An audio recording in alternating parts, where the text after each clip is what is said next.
Hi, I'm back again. It's lockdown and I've got nothing to do but do the news. Talk to my dog. She's asleep now, so it's just me, my computer, trying to get to the bottom of stuff that's happening right now. Make sure my... Okay, perfect. Okay. So, the question I'd like to ask is, was COVID-19 in Italy as early as November? I know what you're thinking. Wasn't in China then, was it? Well, the thing is, the Italian death rate is really quite high right now. And many people have said that's to do with the aging. I haven't seen statistics, of course, and people can cherry pick this here and there. But my mate Jim has put me onto something. He said, "Hey, Gordon, what do you make of this?" And because my mate comrade Jim, hi comrade, is somebody who, yeah, I've conversed with many a time before and has always been a decent guy, I thought. He put me onto something. He said, "What do you think of this?" So I checked it out. Now, what he's linking through, what he's telling me about is this, a report in CGTN. Now, I don't know who CGTN is. I really don't. So maybe you can educate me in the comments below. I don't know how reputable they are. However, what they're reporting on is an article from NPR. Now, I want to show you what the CGTN report says first, and then I'll give you the context. So thanks very much, Jim, for sending me this link, because this is really interesting. Was COVID-19 in Italy in November? So that really does fly a big fly in the ointment for the official narrative. Take a listen. An Italian medical expert says the coronavirus may have circulated in Italy before the outbreak in China. Giuseppe Ramuzzi is the director of the Mario Negri Institute for Pharmacological Research. He told the National Public Radio in the US that some Italian doctors remember having seen very strange pneumonia in old people in December and even November. He said the virus could be circulating in parts of Italy before people were aware of the outbreak in China. See, that's the thing that interests me, you see. Like with the BBC, with their interview with the Admiral over Duma. This is NPR. Are they trying to slip a little bit of truth in through all the bullshit? The author of a paper on Italy's coronavirus crisis says general practitioners remember seeing strange pneumonia cases in December, even November, meaning the virus was circulating in parts of Italy before doctors were aware of the outbreak in China. This is really interesting because, like I say, it's NPR. Now, here's the CGTN report. Coronavirus may have, and they basically just do a write-up of what you've just heard. I'm going to come to that at the end. It's actually interesting. But here is the article in NPR. And what I'm going to do right now is play. I've downloaded this so you can hear it, hopefully. You can hear this. It's 4 minutes. Take a listen. It's going to be a few minutes. I think it's right at the end of this when the important bit is, but take a listen. This is NPR, remember? Italy hit a grim milestone today. More people have died of COVID-19 there than in China. The number of cases continues to rise, and that is despite draconian measures the Italian government imposed this month. As NPR's Silvia Poggioli reports, the country's national health system is overwhelmed. Buonasera a tutti. Io Daniela De Rosa lives in the Campania region south of Naples. In this video posted on Facebook, she's breathing through the ventilator she calls the friend who saved her life. She's a 43-year-old veterinarian who enjoyed excellent health until she was infected by the 43-year-old vet. coronavirus. Today's the first day she's been able to speak. I've been in isolation in a hospital room for so many days, I've lost count, she says. I have no contact with anyone other than doctors twice a day. She wants to send a message. Very few people understand what's happening. I want people to see I'm suffering. Every single individual, De Rosa says firmly, must stay home and not endanger the lives of others. Over 3 days, the video was viewed by more than 11 million people. Italy has a very good health system and every citizen has access. But now hospitals and medical staff are overwhelmed. This has prompted an anguished debate.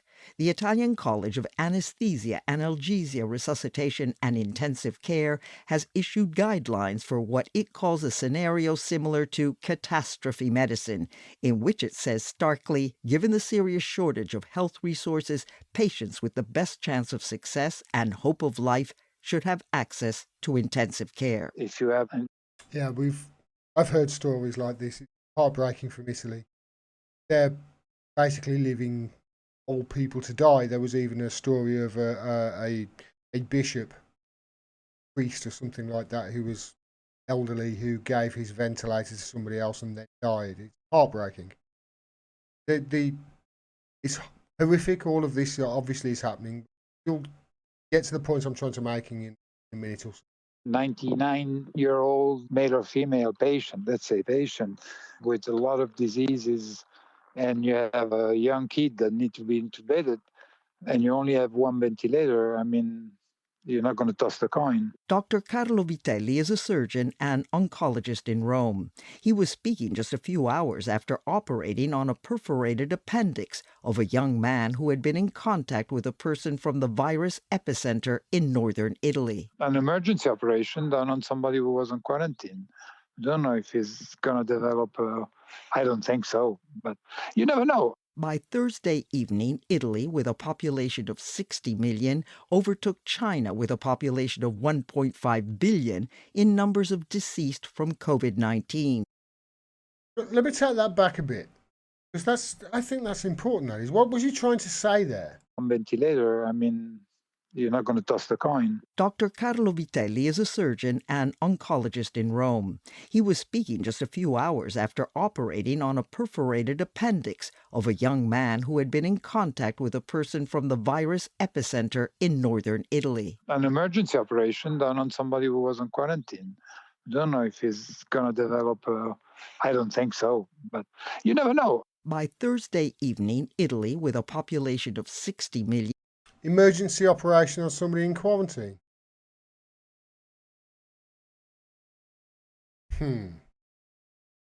overtook China with a population of 1.5 billion in numbers of deceased from COVID-19.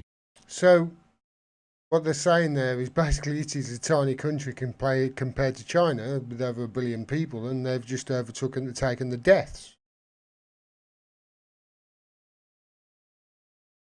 I mean, you're not going to toss the coin. Dr. Carlo Vitelli is a surgeon and oncologist in Rome. He was speaking just a few hours after operating on a perforated appendix of a young man who had been in contact with a person from the virus epicenter in northern Italy. An emergency operation done on somebody who was on quarantine.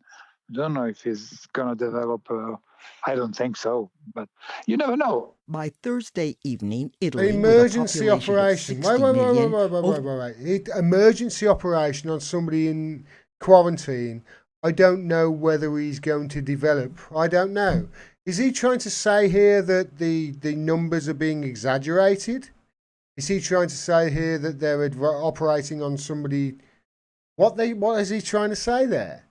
This is really fucking interesting. Thanks for sending this, Jim. If anybody can come up with any explanations for what that guy has just said, that's not the bit I found interesting either. The bit I found interesting is coming up. Overtook China with a population of 1.5 billion in numbers of deceased from COVID-19. Remember, this is NPR. This is American state radio. That brings the death toll here to more than 3,400. Italy is treating the epidemic like a wartime emergency. Exactly the way they should do, the way we should have done right from the very beginning. Dr. Giuseppe Remuzzi is the co-author of a recent article in The Lancet that paints a bleak picture. We will reach in 4 weeks from March 11, when the paper was published, 40,000 patients infected, and we will need 4,000 additional beds in intensive care units. So in the 4 weeks since he's published that paper, there's been 40,000. Health officials are scrambling to create them. In Milan, the old fairgrounds is being turned into an emergency COVID-19 hospital with 500 new beds. It sounds like it's advanced, doesn't it? And across the country, hospitals are setting up inflatable tents outdoors for triage. Other countries, Remuzzi says, can learn important lessons from Italy. These include being able to suddenly convert a general hospital into a COVID-19 hospital and specialized training for doctors and nurses. And we had dermatologists, eyes doctors, pathologists learning how to assist a person with a ventilator. Some question why Italy was caught off guard when the virus outbreak was revealed on February 21st. February 21st. That's when it was revealed in Italy. Fine. Remuzzi says only now is he hearing new information from general practitioners. That they remember having seen very strange pneumonias, very severe, particularly in old people, in December and even in November. It means that the virus was circulating at least in Lombardy. It means that the virus was circulating at least in Lombardy. That's what he's just said. Let me take it back a bit. It means that the virus was circulating at least in Lombardy. This is a guy who's, well, I checked out his institution that he's in, and it looked very posh. Particularly in old people, in December and even in November. It means that the virus was circulating at least in Lombardy before we were aware of this outbreak occurring in China. That's why, he says, it was impossible to combat something you didn't know existed. Silvia Poggioli, NPR News, Rome. There you go, everybody. Is it really a Chinese virus, after all? Or is it an Italian virus? Trump needs to shift his racism to a different country. I wanted to come back to this CGCN article, because this is interesting the way. I don't know who this is. I assume it's some, I don't know who it is. I'm probably going to find out it's the biggest fucking news agency on the planet, aren't they? Anyway,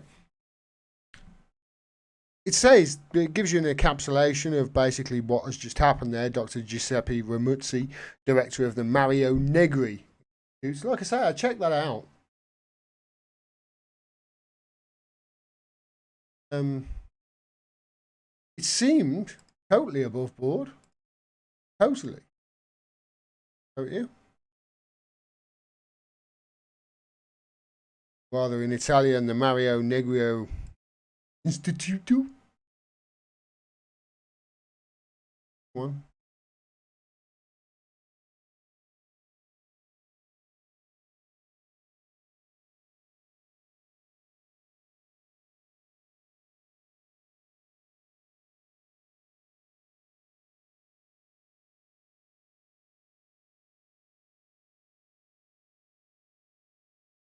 It is.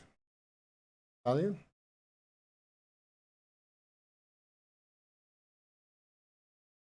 So this is the institute this guy's at. I mean,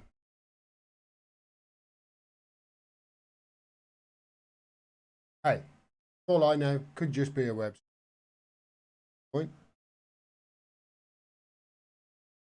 And this article says this. He's at this Institute for Pharmacological Research in Italy, and he said he heard from general GPs in the country's Lombardy region that it could be November. They carry on down here to completely different reaction. It says here China's CCTV did the same thing by putting up the headline of the report, though Dr. Ramuzzi's latest research mainly concerns. So in China, this is actually looks like it's big news.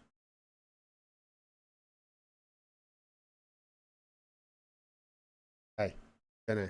Could be skipping over something there, but it's. I want to come down to this because it says what's more interesting is that the English language comments under the NPR tweet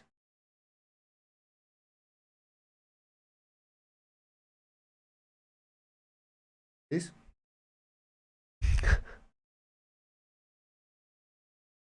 seem to completely differ from Chinese language under the CCTV rebirth.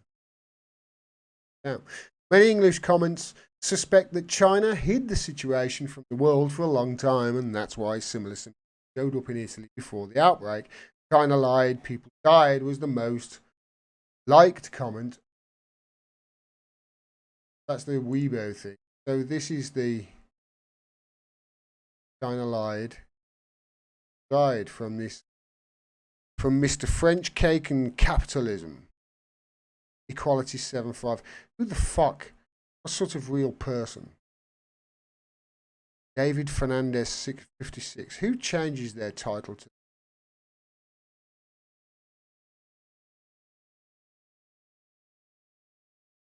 Chinese government covered it up even longer than we thought.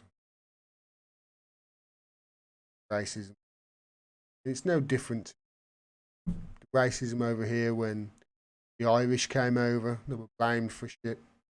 Different racism when the Indians come over, they were blamed for shit. Pakistanis, they were blamed for shit. Eastern Europeans and the Muslims, it's the same fucking thing every time. The people gonna get over this. So that's the tweet.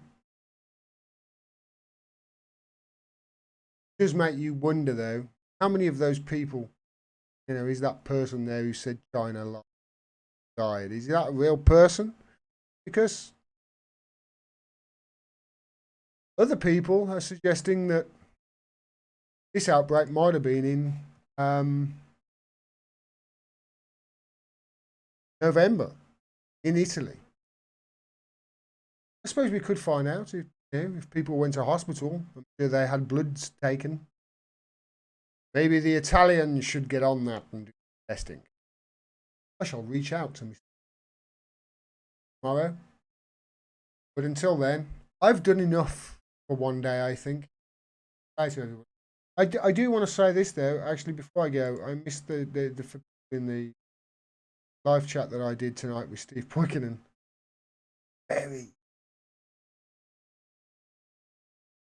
Really am. I want to say big thank you to Costello, who said, does this work after the stream had ended? Yes, it does, Costello, and hopefully you've seen this. Thank you very much. Anthony Penza says, great interview, Gordon. Thank you. Thank you very much. Rob Janot says, can you get Steve on more often? I will certainly try. Thank you very much. Kinky says, oh, come on, Gordon, you're UK idiots. Pale in comparison to US idiots. I mean, pale for years behind us. Regard. Hi, Steve. We are. Your lapdogs. We are over here. Thanks very much to everybody. Yeah, we'll find out, I suppose, in due course, whether that really did start in Lombardy, in Italy. That doctor, professor, suggests. I suggest we start testing bloods of people. Went into an Italian hospital back in November, but maybe if we're on to something, then all of a sudden they'll go missing. Be like Tower 7 all over. Take care, everyone. We might be in the Twilight Zone. This could be the end time. So it feels like it, as you can probably tell, going a little bit mad. Go crazy. Stay safe.